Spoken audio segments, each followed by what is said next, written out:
Good morning, Western Visayas, and we are back now here sa aton nga live program, no? The I Talk with Christy under iChannel Multimedia Production. So I am your host, Christine Lonasco, and of course, we are very thankful naman, no? Kay it's another beautiful day. It's Friday and happy fiesta sa mga Tagalapas.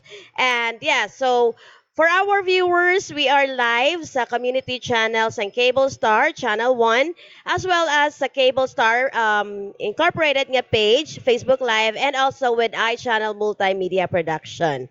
So for today, may ara kita nga gin-invite from the Department of Social Welfare Development Office. And for today, we are going to talk about the benefits and developments and programs ng solo parents. Aw aton intindihon kung ano bala ang mga benepisyo kag ano bala ang mga layi nga nakatalana para sa mga solo parents naton. So for today, let us all welcome ang aton nga guest, the Social Worker Officer 2 of the SWD.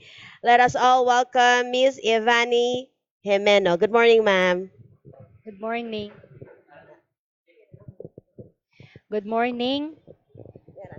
Good morning sa aton nga mga viewers and thank you ma'am for the invitation wherein maka-share kita no about mga latest information on the implementation of Solo Parents Welfare Act program diri sa Western Visayas. All right. So ma'am ipatag ta no first and foremost no sang gin-implement or ginpasugtan na sang aton nga pamahalaan ang ini nga layi Republic Act no.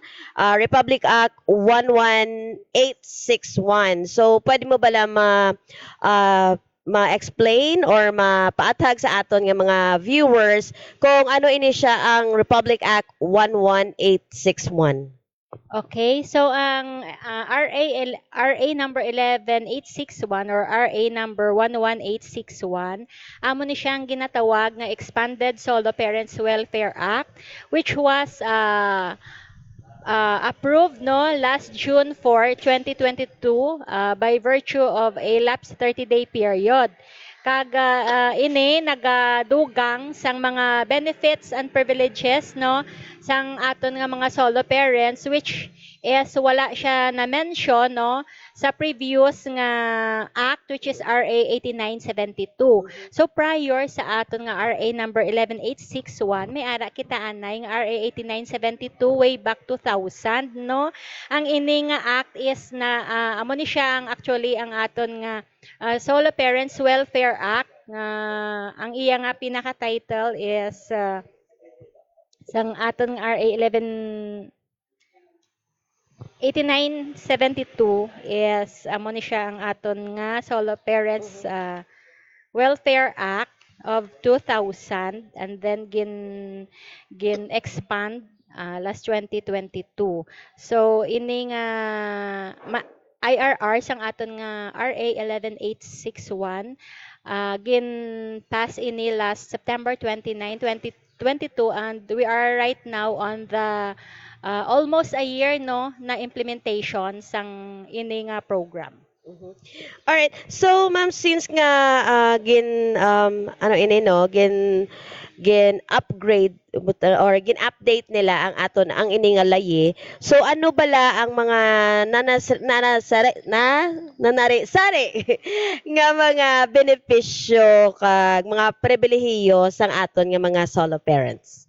Okay, no? So, ang mga privileges, no, nga pwede makuha sang aton mga solo parents, no, or gin-provide sang RA 11861, may ara kita nga comprehensive package of social protection.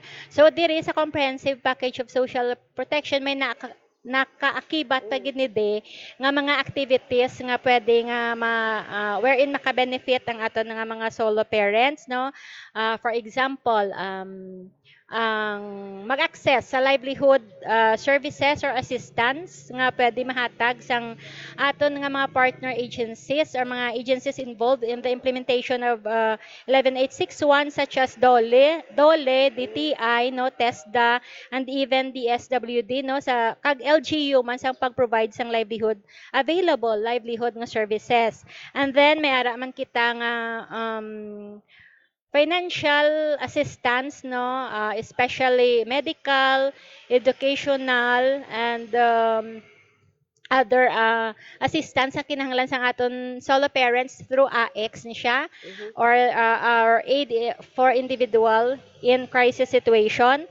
And then aside from that, we also have the parental leave nga pwede gid ma-access ang aton mga solo parents, no, for those nga naga-work and even ang kasambahay pwede man maka-apply for parental leave, flexible work schedule sa aton mga working nga solo parent, telecommuting, no, kag may mga educational benefits nga pwede kita ma-access from TESDA, from CHED, no, and even sa DepEd, and then prioritization of solo parents and their children in re-entering the workforce. So amo ni siya balang ginhambal naton nga by the end of the year, no, kung ang isa ka establishment maka-hire sang at least 10 ka solo parents, Mhm. so may ari ni sila nga pagkakwaon nga tax incentive, no.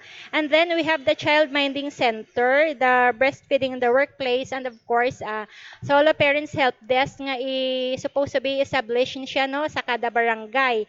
And of course for may ara pagid kita additional benefits, no, amo ni siya ang social safety assistance or monthly cash subsidy. Monthly cash subsidy in the amount of 1,000 pesos for those fourth to first class municipalities, and for the fifth class municipalities or those nga belong sa 500 municipalities with the highest incidence of poverty. So it is dependent on their God budget. And of course, may 10% discount and exemption from VAT, no, or may ari ni kita nga booklet man, no, nga 10% discount, no, for the children of those solo parents 6 years old and below para nga maka-augment sa ilang mga balaklon like mga diapers, mga multivitamins, no, ang ilang mga immunizations, no, milk, no, etc. And then prioritization and allocation in housing projects kag automatic coverage under the National Health 11861.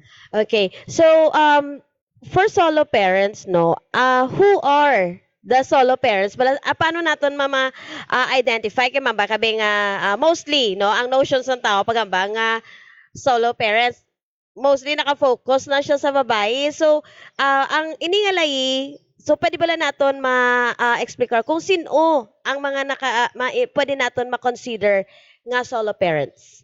Okay, no? So, ang ining solo parents, applicable ini siya both sa babae kag sa lalaki. Kag may ara kita nga mga categories ang solo parent. I think may ara kita 12 categories. Ang first is, solo parent ikaw kung ang imo pagka solo parent do nagbata ka, no, as a consequence of rape, no. So ini do kalain man, no, nga amo ni bala nga sitwasyon, no, pero kay included gud siya. And then kung napatay ang imo nga asawa or bana, death of his or her spouse, and then detention of his or her spouse for at least 3 months, no. Sa subong 3 months na nga na detain ang imo nga part 1 is the fourth is legal separation or de facto separation from his or her spouse. So subong 6 months, no, nga nagbulagay ka mo sang imo nga partner, asawa or bana, is pwede ka na maka-apply for solo parent ID. And then solo parent ka pagid, no, kung ang pagka solo parent is due to declaration of nullity or annulment of marriage. So pwede ikaw ka-apply, no. And then, abandonment by spouse for at least 6 months. So, kung abandon man ikaw sa imo spouse, for at least 6 months, no, pwede ka ka-apply for solo parents. And initanan na categories nato, may kanya-kanya man ni siyang documentary requirements later on, no. And then, pwede man ikaw ka-solo parent kung ang imo spouse, is an OFW, no, nga wala nakapauli, no, for 12 months na continuous nga ara siya sa abroad. So ang spouse ang aton OFW or any family member nga naga-take care, no, sang bata sang OFW is pwede maka-apply for solo parent ID provided nga ang family member is solo man. Dapat wala man sang partner. So amo ni siya. And then an unmarried mother or father, okay damo kita sumangsang cases ini nga who keeps and rears his or her children no on their own. And then any legal guardian, adoptive or foster parents who solely provides parental care and support for their child or children.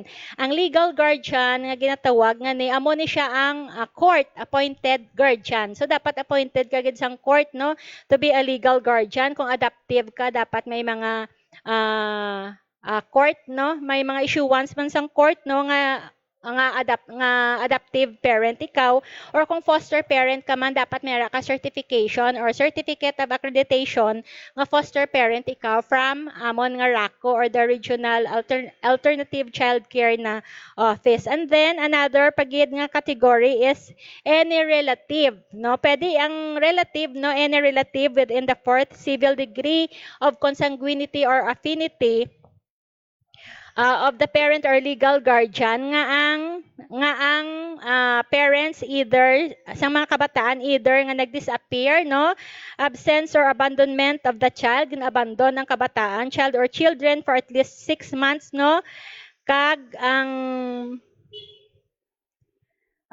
ang bata pwede siya man nga gineglect sang ginikanan or incapacitated ang mga ginikanan to provide for the needs no sang ila kabataan. So ang mga relative within the fourth civil degree of consanguinity or affinity, so dangat ini siya sa aton na first cousins no, nga pwede maka-apply for solo parent kung ginbilin sa ila sang ila relative ang amo ni nga mga kabataan, provided nga ang ginbilinan is dapat solo man.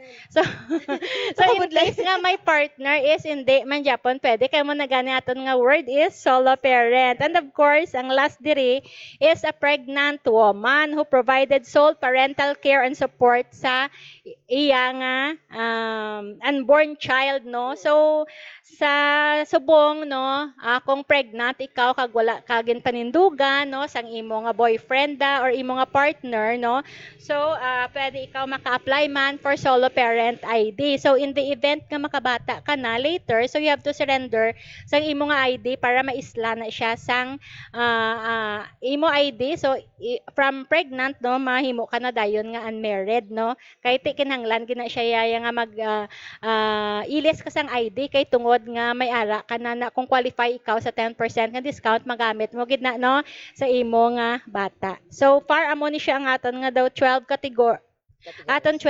categories ang aton nga mga solo parents.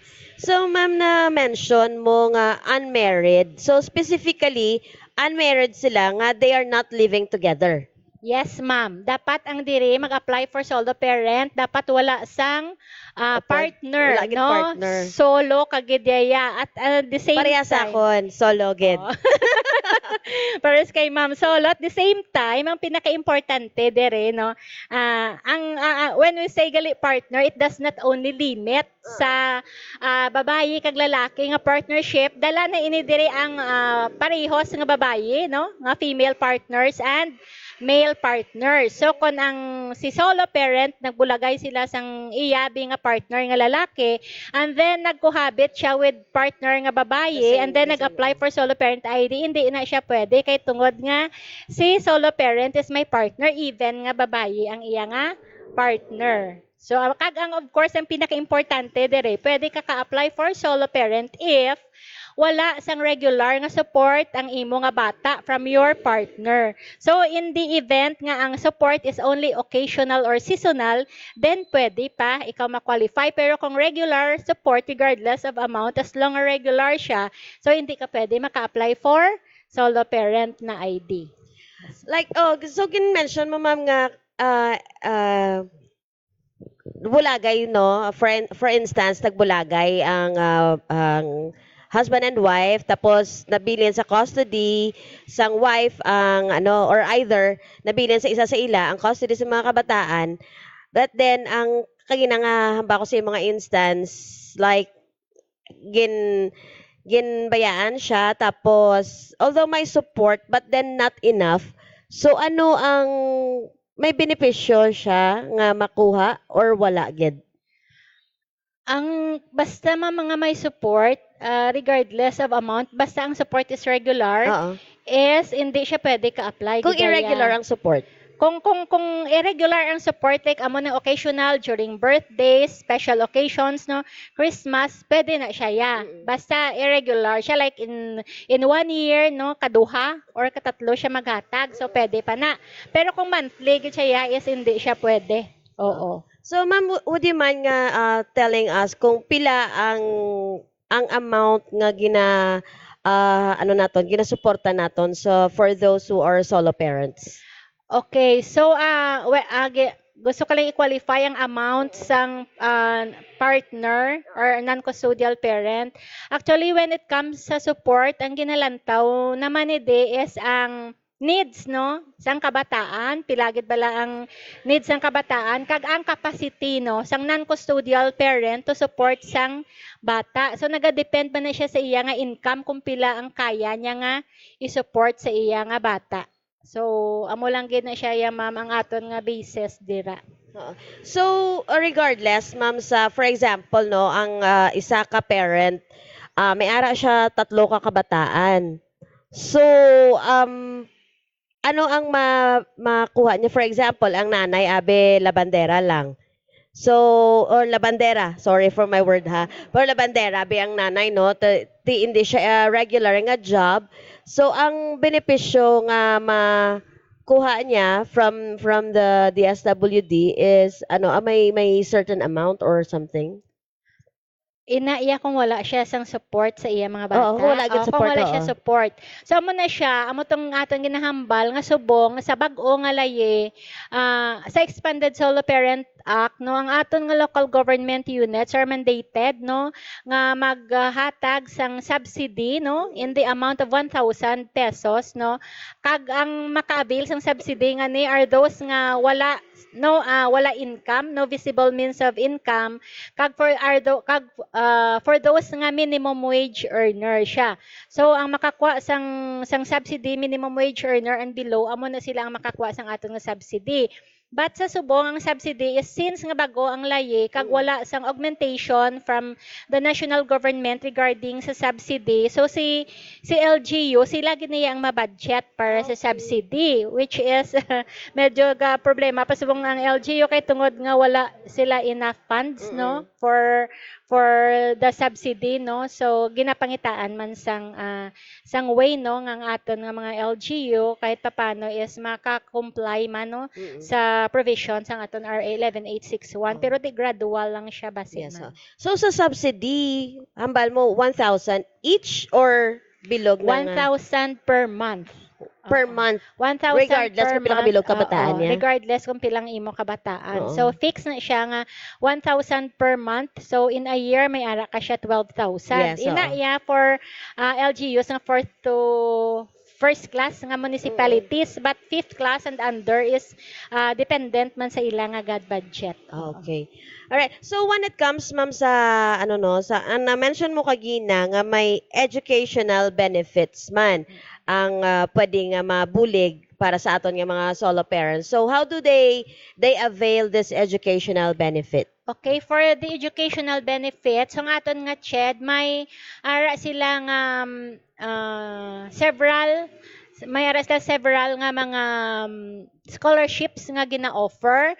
So, what the solo parent should do is, of course, to visit sang aton nga CHED office, no, para nga to secure sang requirements. Kaya tikinanglan, ma'am, makapasar man ang aton nga, ang mga beneficiaries, no, sang aton solo parents sa required man niya nga mga, sa requirements man yan ni CHED, no.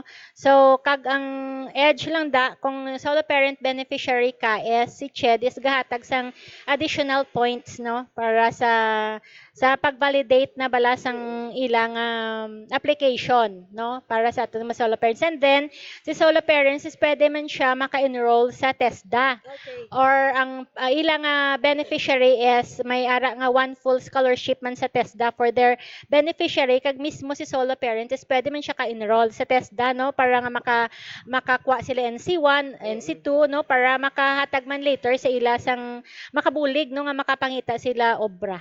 So, Okay. So, ang educational benefits, hindi lang only focus sa kabataan, but then the solo parent itself pwede gid sila Yes, ma'am. ma-assistiran nga maka eskwela through TESDA. TESDA. Oo. Yes, ma'am. Alright. Kay So, oo. nakabutang na siya. So, ma'am, when it comes sa assessment naton sa solo parents, how do we assess them? Okay, so ang sa aton nga requirements or Mm-mm. sa assessment, Mm-mm. of course ang solo parent no, anyone who will wanted to apply no for solo parent ID, so makadto gid kamo ya sa inyo nga local government units kay in every LGU may ara kita nga solo parent no focal person nga gina-assign ng aton nga MSWDO or aton Municipal Social Welfare and Development Office. So may ara na da kita solo parent focal. And then, no, mangayo ka mo requirements. So, ang aton nga requirements is naga-base man kung ano ka nga category. Amo tablang hambal naton kagina, no?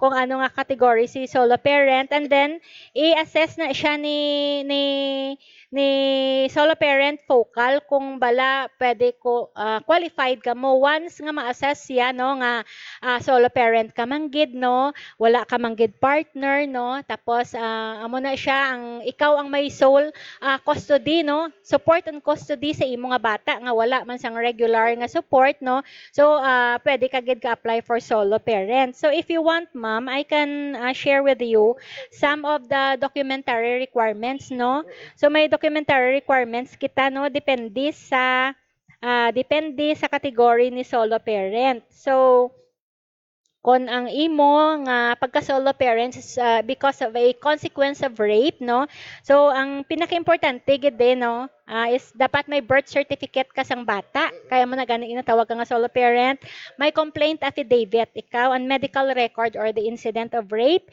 and then may sworn affidavit so subong amo ni siyang medyo na anha na solo parent kay daw kadamo kuno sang requirements pero kung ang tawon may hindi man gid syado no sworn affidavit declaring that the solo parent has sole parental care and support of the child nga ikaw lang gid ang may sole parental care and support sa bata and then affidavit o barangay official attesting nga si solo parent is a resident of the barangay kag ang child no or children ni solo parent is under sa iya nga parental care and support and of course ang last is solo parents orientation seminar certificate of attendance so this is the requirement kung ang imo nga category is due to consequence of rape so for the others naman so ang may common lang ni di nga category so ang lawagon na lang naton common category to all is birth certificate of the child is kinahanglan gid ya sworn affidavit declaring si solo parent is not cohabiting so dapat sa sworn affidavit in some other categories ato ya kagina sa rape lang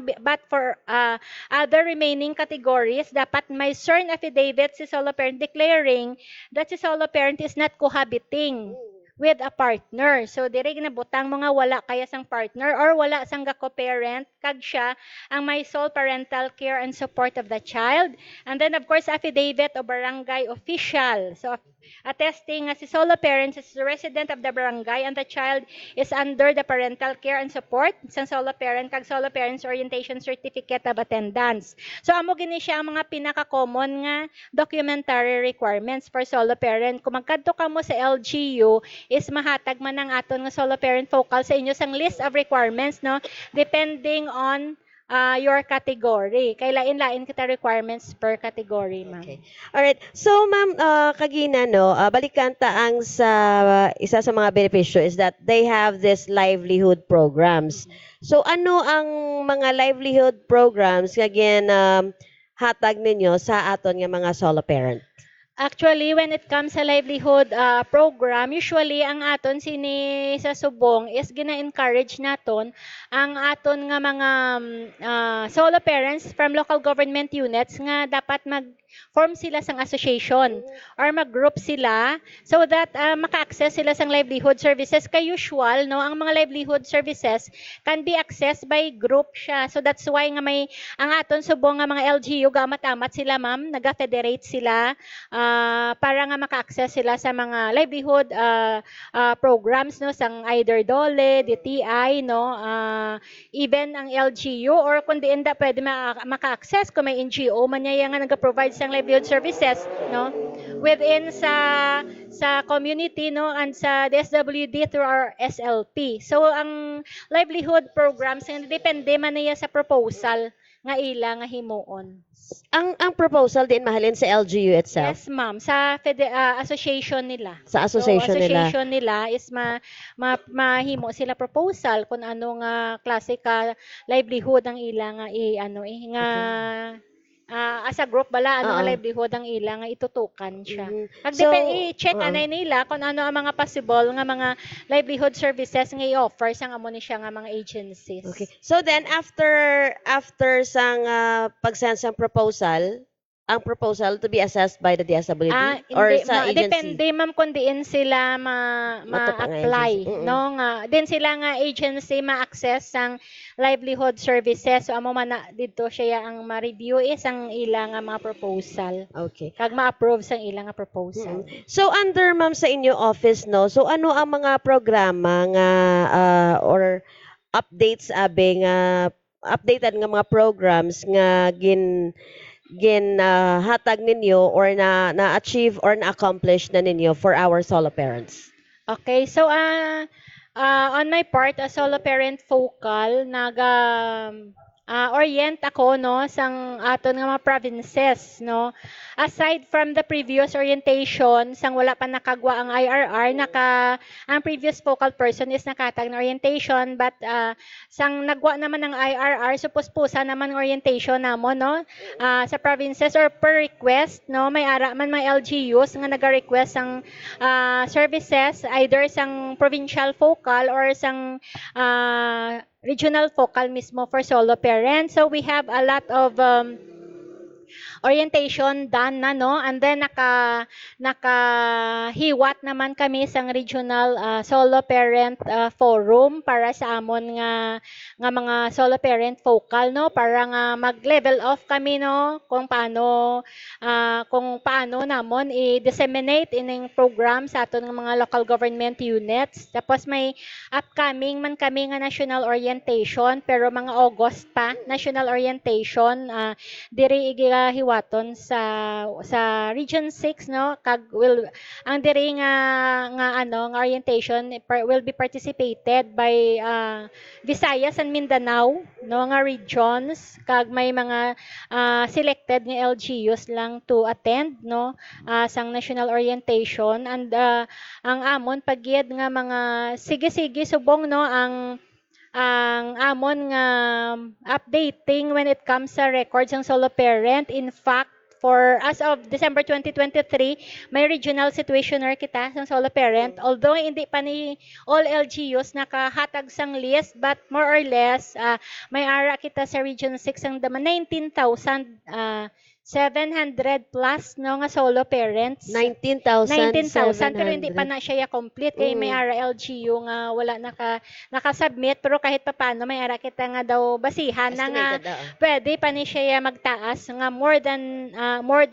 20,000 pagid Yes. kita no so amo na subong kadamuon pero as of December 2023 subong kay because nga damo na nakabati nga okay may mga benefits si solo parent Yes. so damo naman solo parent subong nga nagagwa kag mag-apply so maano gini siya madamo pagid ni siya or ang iban hindi naman lang kay kuno damo sang requirements no pero kung sa requirements naman ang budlay man lang diya sang CERN affidavit ni solo parent kag affidavit sang barangay kay tungod nga dapat notarize ini pero may partner naton si Pau aton nga public attorney's office no nga ga-provide sila sang free notarization naman Okay. for affidavit sang barangay kag CERN affidavit ni solo parents so the rest syempre hindi na pwede ma'am no nga tanan na lang ihatag sa imo so you have to comply man sa mga requirements like birth certificate Yes, nakuha ka sa oo. PSA and everything So aside sa ilang nga subsidy, ma'am, no, ang solo parents, kaya may na-mention ka nga may mga discounts. Yes. Maka-avail sila discounts Okay. sa mga Yes, ma'am. purchases or something? Okay. So, amo ni siya. Ini naman, ang aton nga mga discounts, no, applicable ini for those solo parents, no, nga naga-earn sang 250,000 and below, and may ara sila bata nga 6 years old and below. Amo ni siya ang maka-avail sang 10% discount, which is, amo na siya ang coverage, ang discount is baby's milk, amo ni siya ang mga Diapers. vitamins, no, medicines ang bata, ilang mga immunization, no, etc. basta para sa kinahanglan sang bata. So amo na siya. Pero emphasize ta ha, 6 years old and below. Kag Tapos may gagmay income si solo parent nga 250,000 and below, or below below 250,000 50,000. para maka-avail sang amo ni nga benefit. Oo. Tapos ang ilang nga purchases more likely para gid sa bata. Oo. Like milk, diaper, Para gid sa bata, hindi pwede. vitamins. Hindi pareho sang ato nga mga seniors. Oo. Oo. So, amo lang na. Oo. And then, also, no, for those nga, iban ba lang ang mga solo parents, ang ila ba lang nga rights and privileges when they are employed sa Okay. isa ka kompanya, bala ma'am kay kusa, may ara, no, hindi tanay malikawan, may ara nga mga companies, nga daw, hindi nila maintindihan nga ang isa ka ginikanan is a solo parent. So may mga duties and responsibilities like kung isa wala sa may mabantay sa bata. So need nila gid dalon ang ang ilang kabataan sa ilang mga offices or any other benefits like sa mga leave credits nila.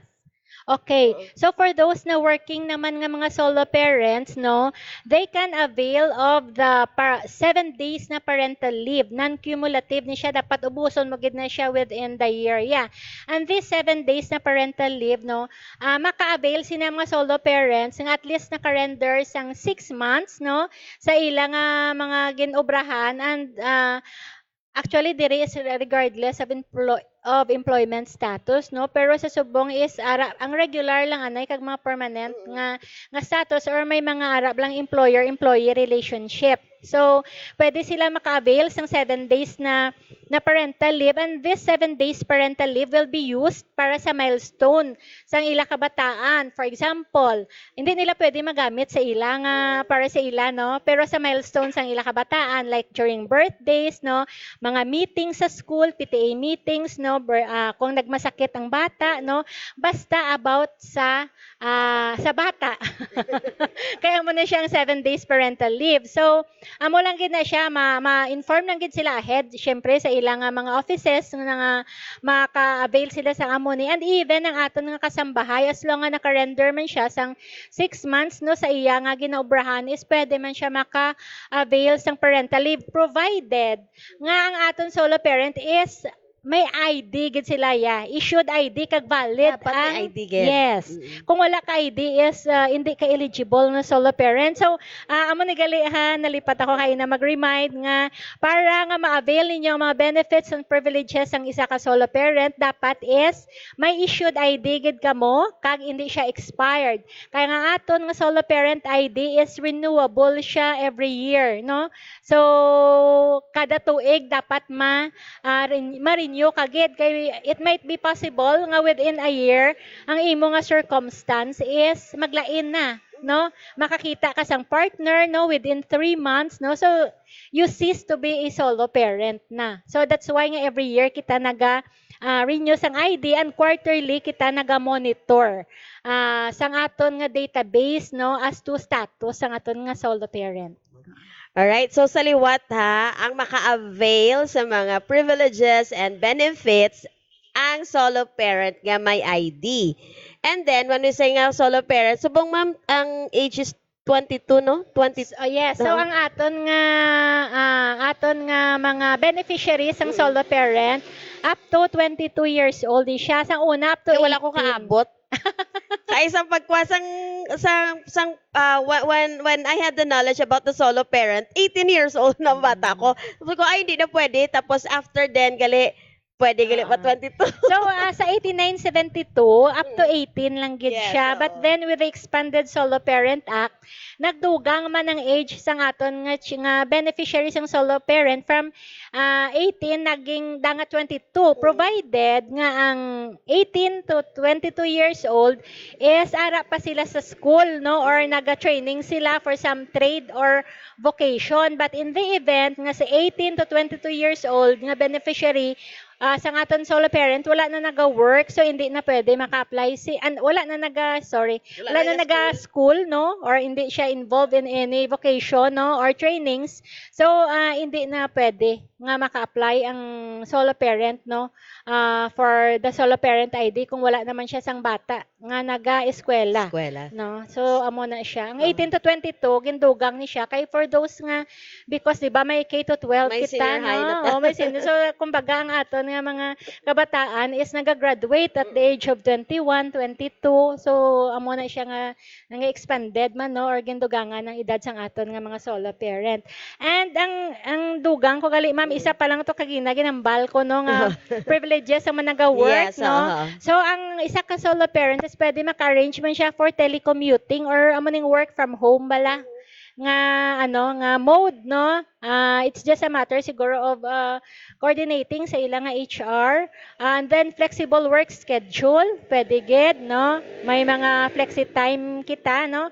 Pwede man maka-avail ang working nga solo parent and amo to bala nga kinanglan nga ang bata nga dalhon sa obra kung wala si solo parent sa mabilinan. So that's why mandated man sang aton nga laye RA 11861 nga for those company nga may at least daw 200 yata no 200 to 300 nga employees is dapat nag-establish man gid sila sang child minding center within sa office na premises so that si solo parent nga mga employees nga may 7 years old and below nga bata is pwede nila madalang ila nga bata sa workplace nga kung sa diin pwede nila samtang nagaobra sila pwede nila nga ma-check pero ini siya ya sa mga establishment nga may damo na gid nga mga employees mga 200 from 200 employees up. Oo. Okay. So, isa sa mga establishments, may mga 200 employees and above. So, gina-require ini nga. May dapat may child minding center and then may breastfeeding area gid siya ya.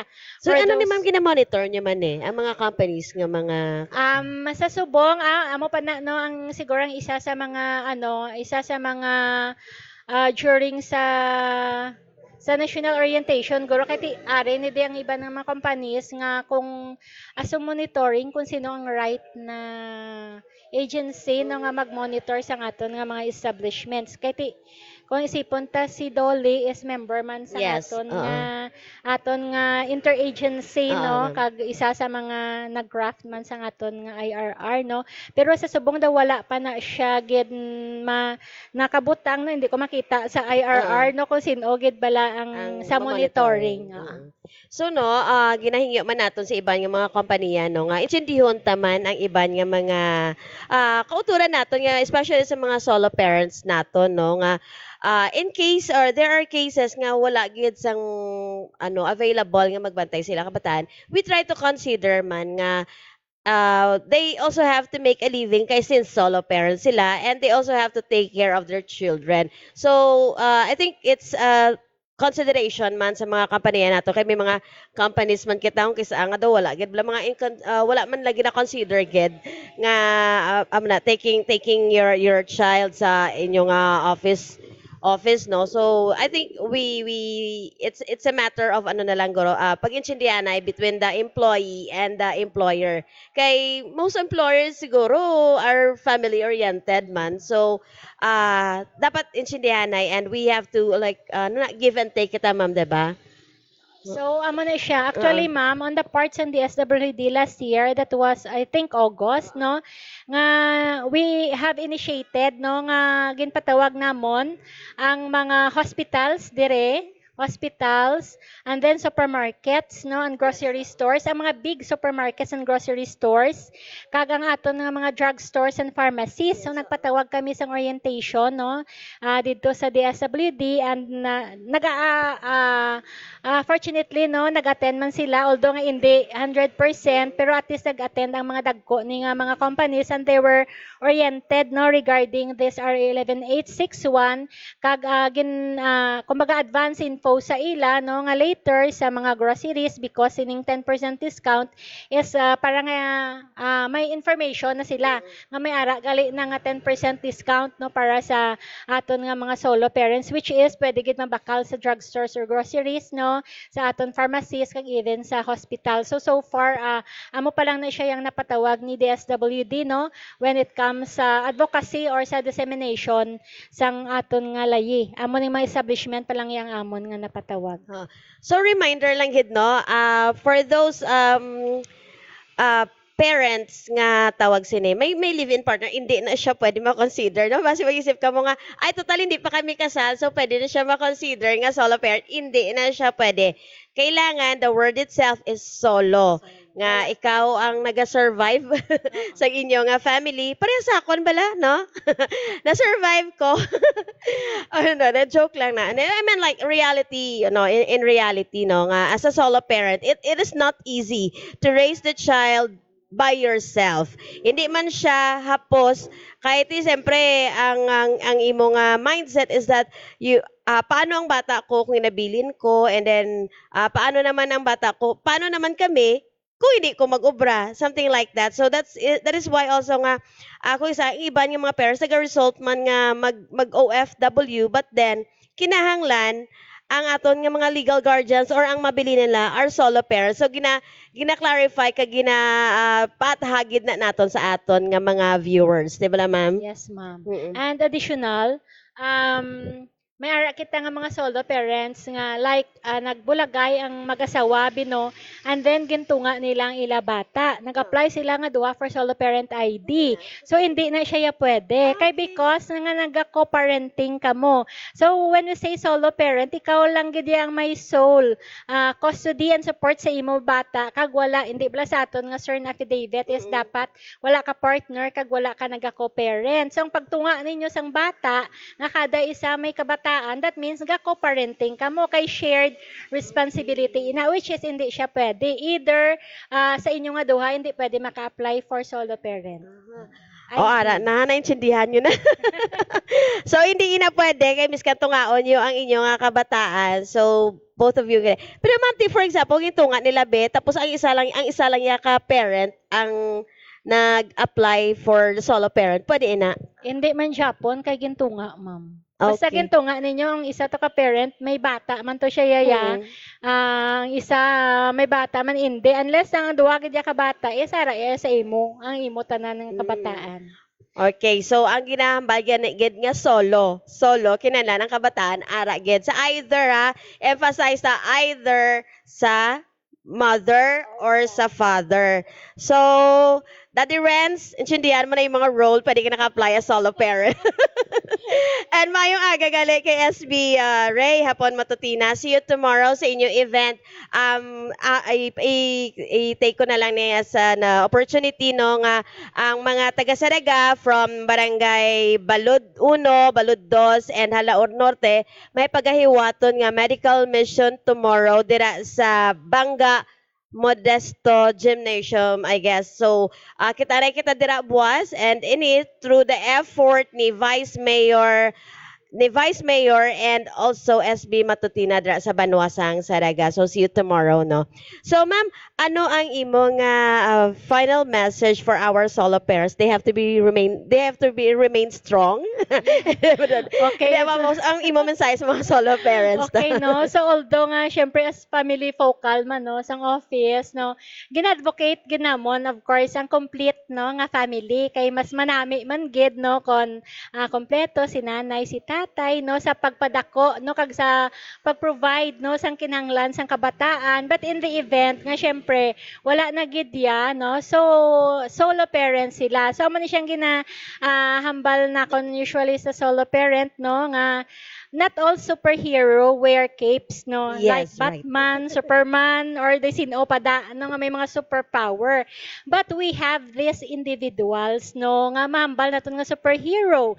Like our solo parents, because they are both father and mothers ang ila kabataan, no? Kag amo na siya bala, no? Ang ginambal ko nga okay lang kung ang support system sa aton solo parents is ara ang family, no? Nga naga-support sa aton solo parents. But in the event nga wala gid amo na siyang kabudlayan no sang isa ka solo parent. Sa siya hambal nato no, if wala na gid kamoya sang support system, wala na kamo makapitan, so still no, there is one person who you can look up to no, and that is ngayo guidance no sa Ginoo no, kay after all ining sitwasyon no, hindi man ni siya forever gid no, kung maging successful ng imo mga kabataan no, kag later who knows basi makakita kaya ma'am sang partner no. Pero amo na siya kung makakita ka mo sang partner no, don't remain to be a solo parent, but kung amo na gid na siya yang naka imo destiny nga maging solo parent, so amo na siya is the government is ready man to give sa support sa aton solo parents by providing for the benefits and privileges para sa ila. So, kudos to our solo parents, no? You are our superhero. So, hindi tanan nag-wear sang cape, but solo parents are our superhero. All right. So thank you so much, Ma'am Ivani, for taking this opportunity or pag-accept man sang akon nga invitation, no. At least napaathag naton sa aton nga mga viewers, no, kung ano ang mga benepisyo, ano ang mga privileges ang isa ka solo parent. So being a solo parent is not easy, no. But then antes kita magpadayon, mapasalamat ko ano isa sponsor. Okay, anyway, madamo nga salamat kay Sir Jonathan Cabrera of More Power Iloilo, kay Miss MJ Josue of Metro Pacific Iloilo Water, sa Municipality of Leganes, kay Mayor Junjun Hain, and also kay SB Pete Tremanias, there is a Pete's Grill Seafood and Restaurant sa pagpagamit as sa iyang venue as what is this, regular venue naton sa aton nga program. So thank you so much, Ged. And so once again sa aton nga mga viewers, no, being a solo parent was not easy. But then it really take a courage for someone to stand strong, determined, kag ang pag-survive naton. So please don't lose hope kung binayaan ka mo, binayaan ka mo, or like you have been abandoned by your partners, or being solo ka sa kabuhi mo. I know nga each one of us, we have the capacity and ability to stand strong, determined, and makasurvive kita sa pangabuhi. Isa na da ka example ako. Kaya ako, actually, I've been a solo parent for more than 22 years, and then I'm really proud to say nga nakapag-graduate ko ang akon nga bata, and of course hopefully of course professional na siya subong. So I am really proud to say nga being a solo parent, hindi ka mo magkahuya nga wala ka mo partner, wala ka mo bana. You have to stand strong, proud, and of course determined.